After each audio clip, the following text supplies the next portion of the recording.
Hey guys, this is Kim, aka Spartan Stitcher, and I'm back today with another Flosstube video. This is number 26, and today is the 22nd of July.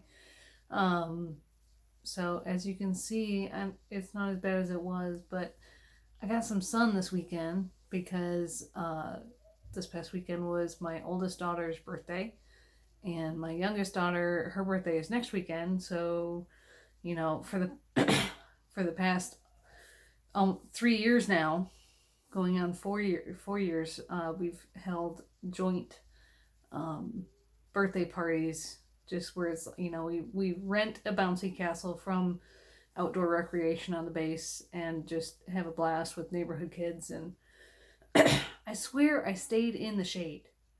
Especially Friday was the first day I got some sun, and I always wear sunglasses because I had blue eyes and it's just too bright for blue-eyed folks. If you didn't know, sunshine, blue-eyed folks are more sensitive to sun than brown or green-eyed folks. But so I stayed out of the sun, had my sunglasses on, and I still got, and you can tell my tan line. So, and I've got a little farmer's tan going on, but it's all good. We had a good time. It is exhausting, though, to watch other people's children because, of course, everyone's raised in a different way. And things that I don't let my kids get, things I don't tolerate from my kids doesn't mean that other kids aren't taught the same and raised the same way. So, mentally exhausting weekend, but it's over. I do have 8 pieces to show you, so it may not look like I didn't get a lot of stitching done, but I really didn't get a lot of stitching done, especially this weekend, because I was outside almost all 3 days, Friday, Saturday, Sunday. So, all right, but homework last week in the School of Magical Stitches and Literature had 5 different tasks because it was all about Professor Umbridge joining the staff at Hogwarts. So we had to stitch on different things that she liked. Of course, she likes pink. So we had to do 200 stitches actually in pink. And I worked on Pretty Little Paris.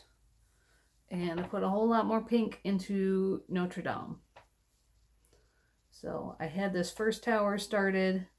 And I just brought the pink down and went to the rose window and the roof above it. So there's 200 stitches in pink. And then I don't have these in order.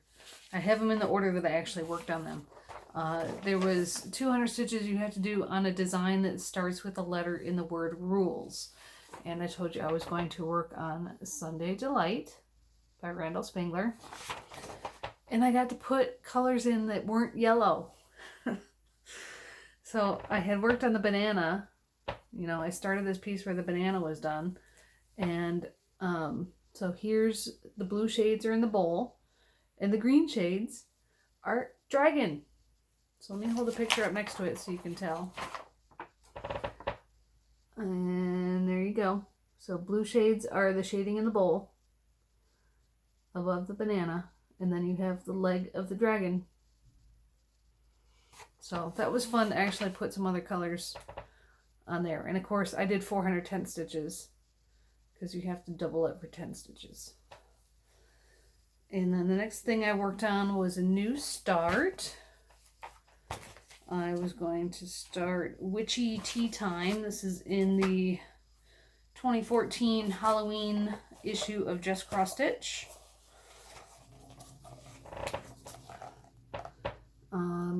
I held up some Fiddler's Ada that I thought I was going to use, but then Anne from Fiber Floss and Fiction Podcast said that she sent some stuff to me in the mail, and I'm glad that I waited because it turned out to be perfect. She sent me I think it was a fat quarter of Color and Cotton 32 count Belfast in Salem. So let me show you first the color of the fabric. That's pretty accurate to how it looks in person. So I got my 200 start. So I don't have much hand-dyed floss, but I went through my grandmother's floss stash and some of the variegated that I have, both in DMC and Sullivan. And so, because the pattern only has 3 colors, there's a black, variegated green, and a variegated orange. And so I picked the different possibilities and asked Anne her opinion, and we both agreed that these look the best. Now, these are a bit brighter than what the pattern, the model is stitched in, but I think they look great on the fabric. So the orange is from my grandmother's stash. I don't know if I'll have enough. So I will do the top border section. I'll show you the picture again. And then if I don't have enough for the table, then that's when I'll find another color. So, but I'll have enough green, and the black surprisingly shows up really well on this dark fabric, and it's it makes a great Halloween piece. So let me show you the picture again so you can see how I'm gonna split up the orange if I have to. So I'll definitely do all of the orange in this part first, and then I'll piecemeal the orange in their hats and in the cakes. And if I don't have enough, then I can pick a different orange for the bottom of the tablecloth and the socks and down here. So we'll see. Maybe I'll do this part and then do enough black to come down here and do the orange down there, so both top and bottom will be the same orange. And then we'll see if I have enough for the little bits, where it won't be as easy to tell if I have to use a different orange. So, and plus the variegation, besides that, pretty much, let me hide the pattern. So the variegation will show up here, it'll show down here, and in that table. So maybe, as I'm thank you for letting me talk through this and figure it out in my head. So, top part up here, bottom bit, and the table will be priority, and anything else, the variegation hardly won't show, so won't matter as much. So we'll see if I have enough orange. And that's an unlabeled. I have no idea what it is, but it's my grandma, so I'm gonna use it, and that way I can always think about her. Sorry, I just hit the camera. And then I went to working on extra credit in July and August. There was work 500 stitches in a flame color, so red, orange, or yellow. You can't combine them. You got to pick a color and go for it. So I started Christmas Roly-Polies by Joan Elliott. And then I figured she looked like she had more red than Santa. So I started Mrs. Claus, and I was 6 stitches short of 500 on Mrs. Claus. So then, of course, I had to start Santa. And I did enough to, finish the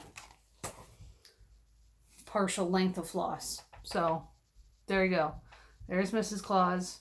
Hold it up against my black shirt. Mrs. Claus and the top of Santa's hat. So I'll probably get 4, maybe a 5th one sideways on one sheet. I don't know how many I'll actually want to stitch, but I'll at least have these 2 started. So there's Mrs. Claus and Santa. That's 14 count perforated plastic that they're on. And let's see, then I worked more on Trick or Treat for the Tour de France challenge in Full Coverage Fanatics. This one is where we do 1 stitch per kilometer of the race, depending on which jersey you're going for, and I'm going for the yellow jersey. So every day that they race, and you can stitch ahead or you can catch up as long as you finish the race when they finish the race on the 28th of July. And this is the one that I'm doing cross country, extreme cross country, doing all the black. I do not have the scroll taken apart right now, but I did take off my bottom grime guard because someone asked in my previous video about, do I carry my floss or do I start and stop every time? And the answer is both, depending. So I did, let's see, 5 stages. In one day I had a really good stitching day where I got over 1,700 tent stitches because I have to double everything for tent stitches done in one day. So I am through stage 18. That means I have 19, 20, and 21 to go. So I got 3 stages left. However, the homework this week in School of Magical Stitches is detention with Professor Umbridge. So we either need to do 1,000 stitches on words, actually on the words, or 1,000 stitches in blue or in black to represent ink. So of course I'm going to work on Trick or Treat because I still have, I think a little over 1,000 left to go to finish up not only the tour, but I had to do more for by the numbers, both 1,200 and 2,400. Well, now that I'm doing homework on it, 1,000 stitches equals 2,010 stitches. So I have to do even more. I have to do 1,000 more tent stitches than I thought I was going to do on this piece this month. But that's okay because I'm enjoying it. Not burning out on this at all, and it helps that, you know, I'm not working on it every single day that they're racing. I'm like cramming a lot in one day and then putting it down for 3 days, 4 days, and then doing a lot in one day and then putting it back down and working on other things. I have already gone through more than one skein of floss, and that is because I do continental tent stitch. So that means I take the long diagonal on the back. I do this primarily because it makes it a heck of a lot easier to get your needle under the stitches to secure your thread ends when you finish a length of floss.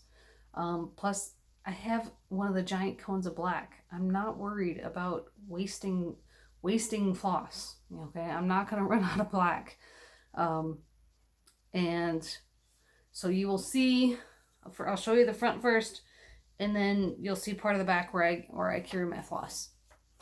So I scrolled up. There's the dragon butt in the middle of the pathway. So as you can see, I finished the iron fence on this side. I brought up the cobblestone fence post. There is a sign on the fence post right here, so you can see where that's going to be. The fence post does go higher because there's a gargoyle sitting on top of it. So we'll get to that in the next row of pages. So there's through stage 18. And if you can see on my back right here, you can see it best in the pathway where there's, if you remember the row below, there wasn't many areas of black.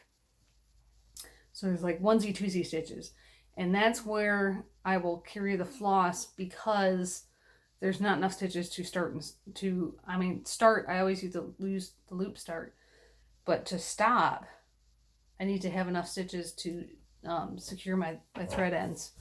So let me hold this closer. You can see like right here, that was a loop start, and then I just carried it close by. This was a loop start, and I was able to stop it. But then some of these others, I carried it.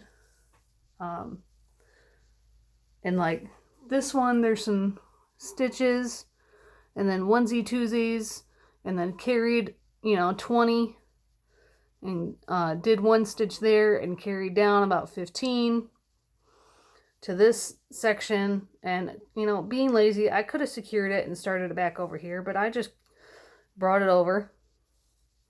So there's some traveling. But then if I turn it around back this way, so here's a neater section. So you don't see that much traveling here. You can see traveling a little bit in between the different areas of cobblestone as I try to follow each area around, and where I come down one iron fence post. Here's where the page break is, because you see my little mark right here. So I'd carry it over to the next fence post and go up, and carry it over and go down. onesie twosies in the middle, I'd carry over to that and carry it out, you know. So I try to make a path for myself. I look at where the stitches are and I try to make a plan for everything on the page. I didn't carry to the dragon because that's obviously enough stitches to start and stop. And there's the other dragon butt. So, and you see over by the cat and the pumpkin, so I carried to where the eyes and the nose were. Some onesie twosies.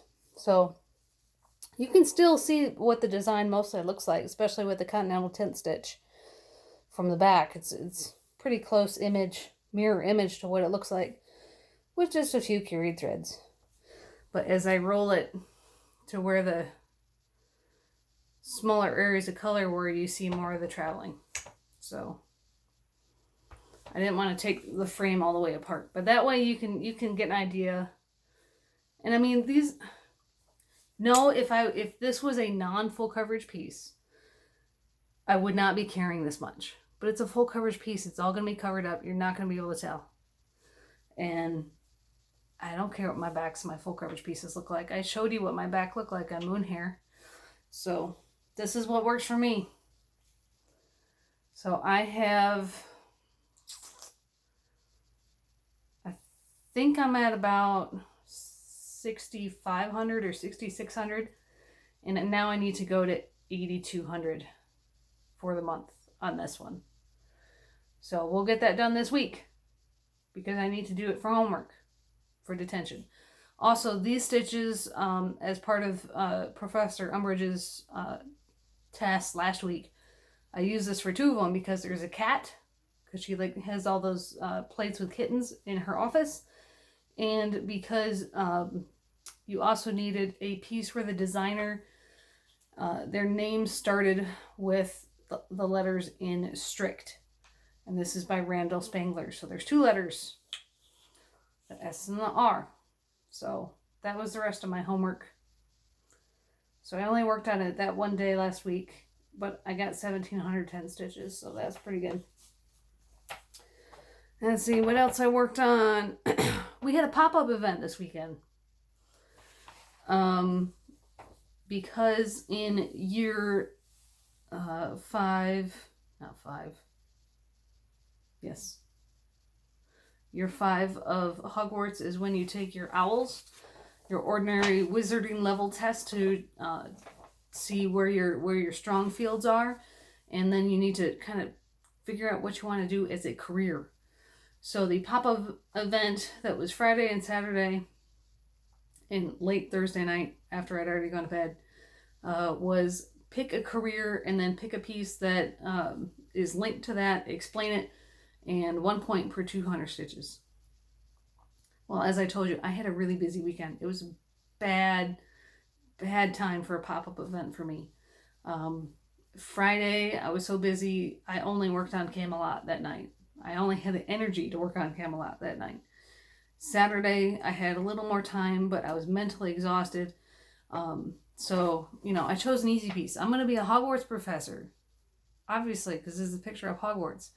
But because this is 10 stitches, I had to divide my stitches in two to see how many would actually count for the pop-up event. And I did 430 10 stitches.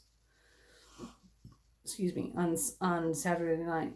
So that was worth 215 stitches. So I got a little over a point. And for the pop-up event, if you did have some extra like that 15, what they're going to do is they're going to total the amount of stitches for the entire house and then issue the 200, 1 point per 200. So even if you could only do 20 stitches, it's still going to go into your house total and, build up to earn points for your house. So I finished this section of blue and I outlined the next section and I did a little bit of that down there. So that was 430 10 stitches. Working on the Great Lake around Hogwarts, or the Black Lake, depending on what you want to call it. And let's see. Then last night I was able to work a little bit more than the other nights on Camelot, and I actually finished up the ultimate task on that, which was there's 7 locks on Moody's trunk because Excalibur is locked, if you will, into the rock and could not escape without assistance. So there's what Camelot sampler looks like. This is by Teresa Wensler. This is my personal 90-day challenge for July through September. And I am on Arthur. Working on Arthur. But this past week, let's see. Yeah, I had the sword done last time. And I had all of Arthur's body done from the neck down. Done when you saw him last. So I put in 650 stitches. And both 2/2 and 1/1, and that finished out my ultimate task last night on Moody's trunk. So 650 stitches in a week. So I did all of his hair. I started the darker tones in his face. And for some of the 2/2 section of his hair is right here. But then once you get to the 1/1 of his face, there was a few more 1/1 stitches of his hair that I did. And then also the same colors used for his eyes and eyebrows. And also the hair above the crown. On the tired nights where I had no brain energy left, I did the greenery in his nameplate and did his name. And then the greenery up here in the corners, that's all 1/1. And I did most of the crown so far. I have a little more gold to do on that side. And then lots more in his face. So he looks a little odd right now. So I need to finish up his face. Do all the back stitching on him. Finish the crown. And then if you notice the pearl cotton, ecru pearl cotton behind Guinevere, Arthur will have the same thing. Those are long stitches. They're about, if you count it like you're doing 1/1, it's about 4 stitches wide each stitch in the diagonal pattern. So that will finish up Arthur. I'm hoping to finish him this week. I'm hoping to have him done next week and have started on the jousting scene for you guys next week. But we shall see just how far I get. Let's see. And then knowing that I had done that last night, that only left me with one ultimate task remaining. And that was the 7 Potters task, and I only had 200 stitches to do for that task. But I told you that I was getting sick of working on Guardian Angel because I had worked on it so much in June and July. But I sucked it up this morning. I said, I'm not going to let 200 stitches hold me back from starting the Extreme Stitching Challenge. So I put Guardian Angel on the Q-snap this morning, and I did the remaining 200 stitches in her wings. So this is where she's at, where she will remain for a while. So her wings are about half done. Her dress is all done. And remember, this is the called for fabric, but you can see that second wing right here. You can hardly see it, at least from back here on my little phone screen. I can see it in person. Once you get a little closer, you can see the different colors. One of those colors is the exact, I think it's 648. It almost matches the fabric exactly. So there's Guardian Angel. So I had a Hufflepuff prefect verify that I have all of my ultimate tasks done. So I have been cleared to start the Extreme Stitching Challenge. The only one that I've figured out that I'm going to do so far is that one of them is the wands.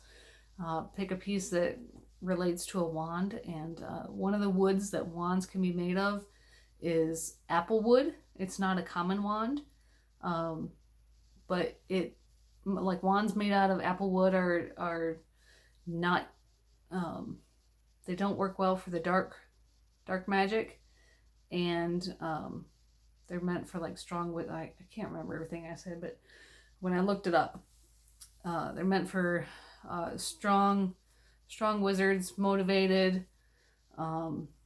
So, and that's going to be for Macintosh Mill, because that's a full coverage piece that I don't pull out often and it needs more work. So we'll put the stitches into that task and then see where I go to next.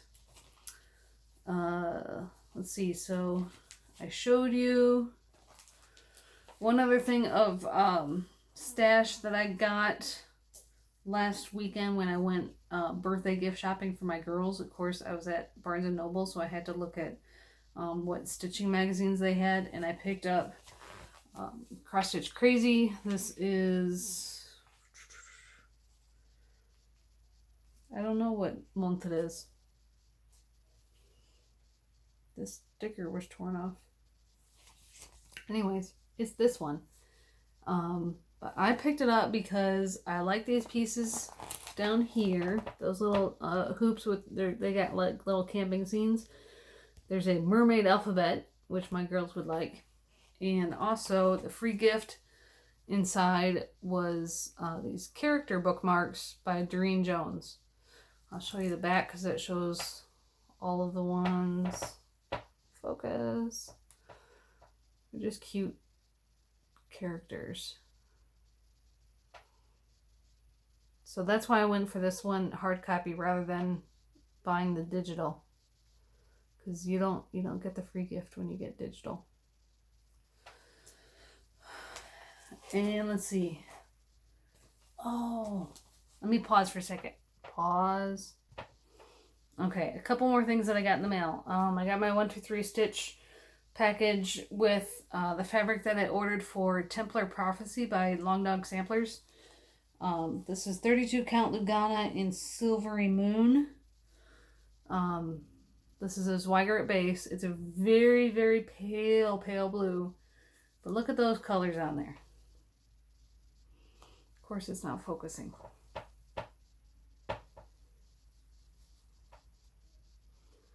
Isn't that going to look awesome? So I don't know which blues I'll use, if I'll use a combination of all three of those blues. But these, again, are from the unmarked floss box from Sue.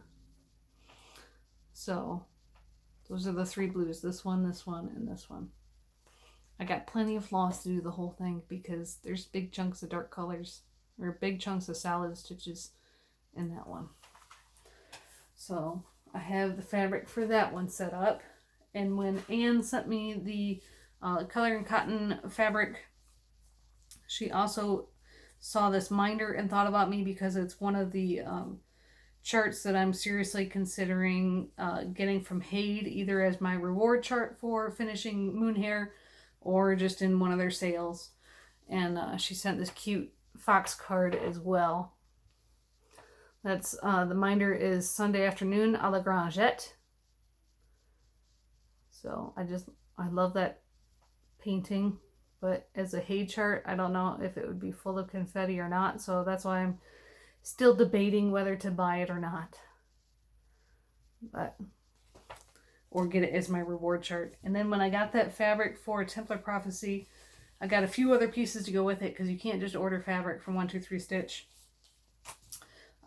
This Sue Hillis design, which is Needlework Trees, Something Old, Something New, Series 2, was one of the charts that was on sale for their Christmas in July week.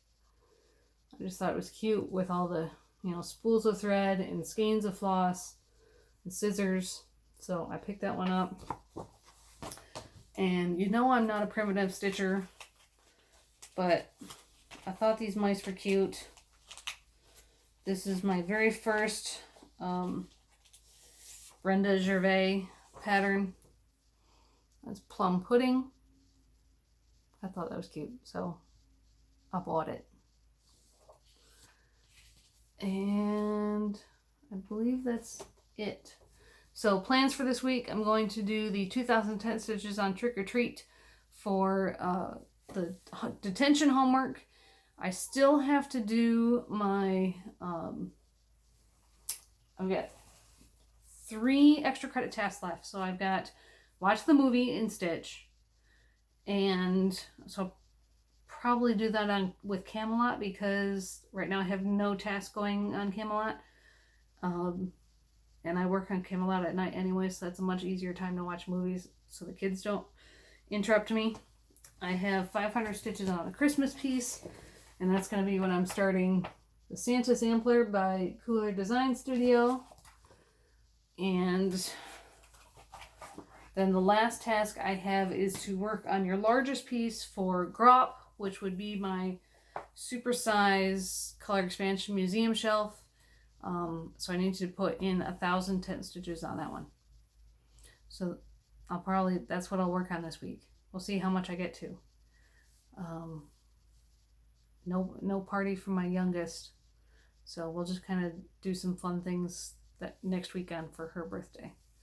So, all right, guys, have a good stitchy week. One last thing.